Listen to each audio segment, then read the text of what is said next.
সুপ্রিয় শিক্ষার্থীবৃন্দ, বাংলা বিষয় পাঠে তোমাদের স্বাগতম। আজকে সকালে আবহাওয়াটা একটু মেঘাচ্ছন্ন ছিল বা বৃষ্টি ছিল, এর জন্য অনেক শিক্ষার্থী আসে নাই। তো একটা কথা আছে, মেঘ দেখে করিস নি ভয়, আড়ালে তার সূর্য হাসে, হারা শশী হারা পথেই ফিরে আসে। সূর্য গেছে, সূর্য আবার আসবে, আর মেঘ দেখি যে আমরা ভয় পাবো এটা ঠিক না। যাই হোক, আমরা তৃতীয় অধ্যায়ের অর্থ বুঝে বাক্য লিখি এর নমুনা 7-এর প্রশ্ন পেপার তৈরি করেছি। অর্থাৎ শব্দ বাক্যযুক্ত হয় এমন শব্দ আমরা বাছাই করে সুন্দরভাবে আমরা প্রশ্ন পেপার তৈরি করেছি।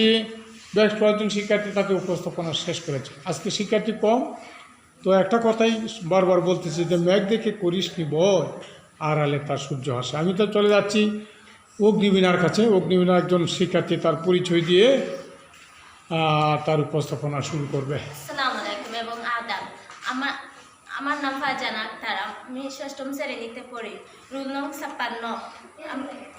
দলের নাম অগ্নিবীণা, বিষয় বাংলা। অধ্যায় 3, অর্থ বুঝে বাক্য লিখি। নমুনা 7। শব্দ উপস্থাপন, প্রদর্শন ও উপস্থাপন। উপরে অনুচ্ছেদ থেকে এমন শব্দ খুঁজে বের করি যেগুলো শব্দে বা বাক্য যুক্ত ও এবং আমরা, কিন্তু, ওই, সে, তবু, সঙ্গে, তারা, তাছাড়া, থেকে, পর। আমার উপস্থাপন এখানে শেষ করলাম। অনেক অনেক ধন্যবাদ।